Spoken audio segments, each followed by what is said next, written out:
부처님의 가르침 중 고통을 이해하는 방법은 현대를 살아가는 우리에게 매우 중요한 주제입니다. 고통은 모든 인간이 겪는 보편적인 경험이며 이를 이해하고 수용하는 과정은 우리의 삶을 변화시킬 수 있습니다. 이 글에서는 부처님의 가르침을 통해 고통을 이해하는 방법을 탐구하고 이를 쉽게 이해할 수 있는 스토리를 통해 설명하겠습니다. 1. 고통의 본질. 부처님은 고통의 본질을 고통은 삶의 일부라고 정의하셨습니다. 우리의 삶에는 기쁨과 슬픔이 공존하며 고통은 때로는 피할 수 없는 일입니다. 그러나 고통을 이해하는 것은 단순히 이를 받아들이는 것이 아니라 그 원인을 파악하고 극복하는 과정입니다. 부처님은 고통의 원인을 집착과 무지로 설명하셨습니다. 부처님은 고통은 집착에서 비롯된다고 말씀하셨습니다. 우리는 종종 물질적인 것들, 사람들, 감정에 집착하게 되며 이러한 집착은 결국 고통을 초래합니다.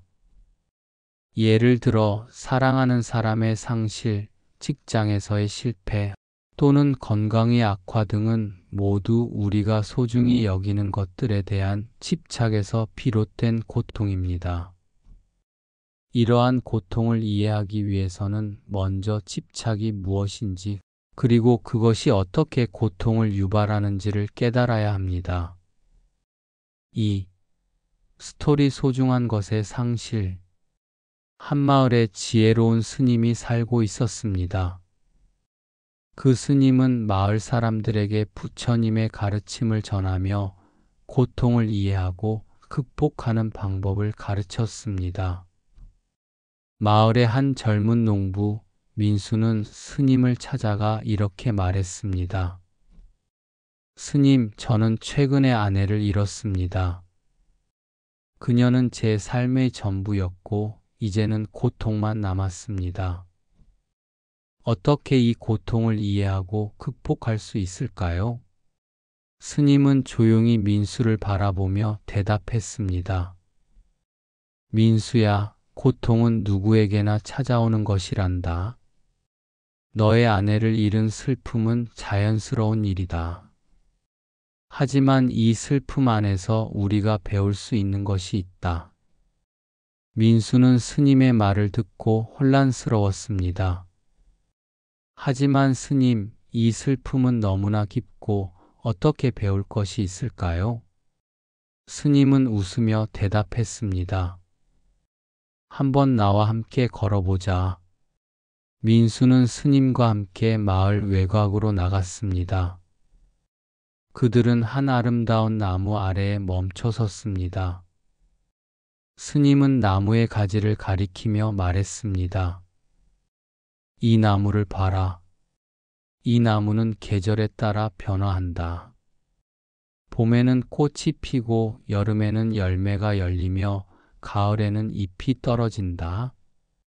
겨울의 나무는 고통을 겪지만 그것은 새로운 삶을 위한 준비 과정이란다. 민수는 스님의 말을 듣고 생각에 잠겼습니다.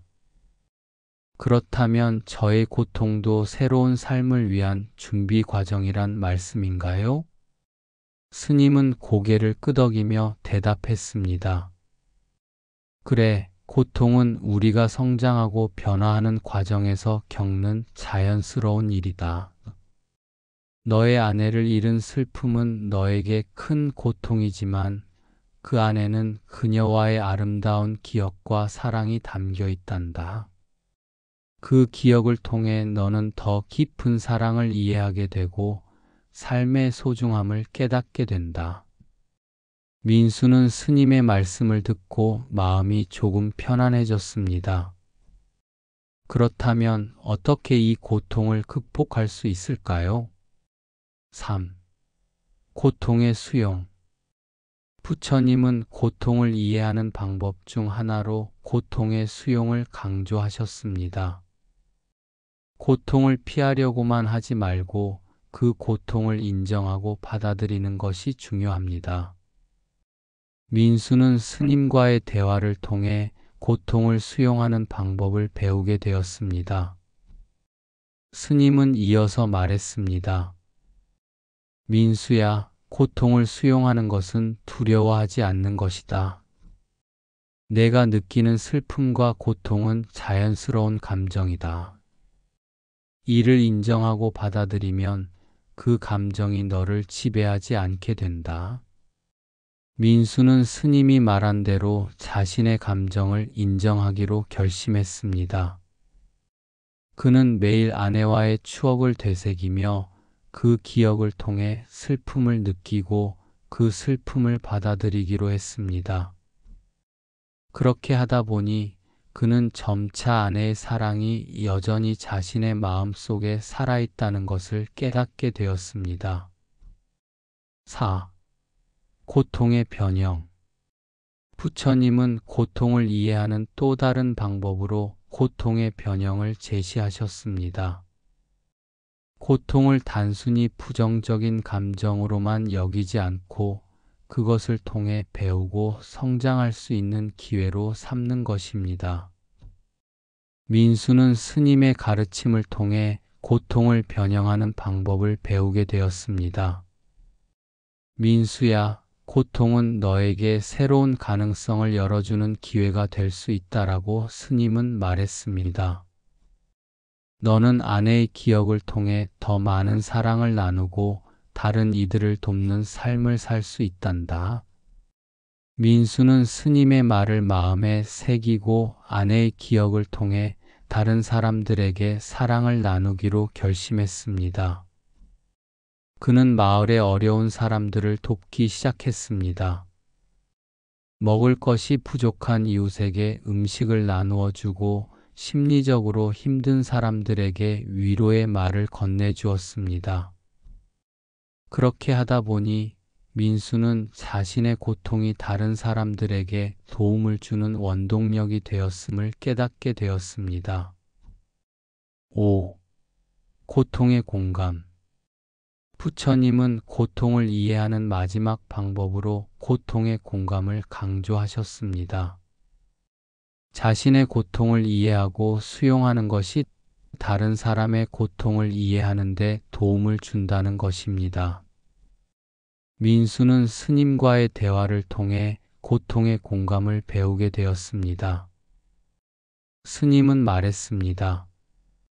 민수야, 너의 아내를 잃은 슬픔을 통해 다른 사람의 고통을 더욱 깊이 이해할 수 있게 된다. 너는 이제 다른 이들의 아픔을 공감하고 그들에게 진정한 위로가 될 수 있는 존재가 되었다. 민수는 스님의 가르침을 마음에 새기고 자신의 경험을 통해 다른 사람들의 고통을 더욱 깊이 이해하게 되었습니다. 그는 이제 더 이상 자신의 고통에 갇혀 있지 않았고 그 고통을 통해 얻은 지혜로 다른 사람들에게 위로와 사랑을 나누었습니다. 6. 결론. 부처님의 가르침에서 고통을 이해하는 방법은 단순히 고통을 피하거나 부정하는 것이 아닙니다. 오히려 고통을 인정하고 수용하며 그것을 통해 배우고 성장하는 과정입니다. 민수의 이야기를 통해 우리는 고통이 우리의 삶에서 자연스러운 부분임을 이해하고 그 고통을 통해 다른 사람들에게 사랑과 위로를 나누는 방법을 배울 수 있습니다. 고통은 우리를 성장하게 하며 더 깊은 이해와 사랑을 경험하게 합니다. 부처님의 가르침을 통해 우리는 고통을 이해하고 그것을 통해 더욱 풍요로운 삶을 살아갈 수 있습니다. 고통은 삶의 일부이지만 그것을 어떻게 받아들이고 활용하느냐에 따라 우리의 인생은 크게 변화할 수 있습니다. 이 이야기가 여러분에게 고통을 이해하고 극복하는 데 도움이 되기를 바랍니다. 고통은 우리를 성장하게 하는 스승이며 그것을 통해 우리는 진정한 마음의 평화를 찾을 수 있습니다. 위의 내용이 유익했다면 구독과 좋아요 눌러주세요. 좋은 밤 되세요. 감사합니다.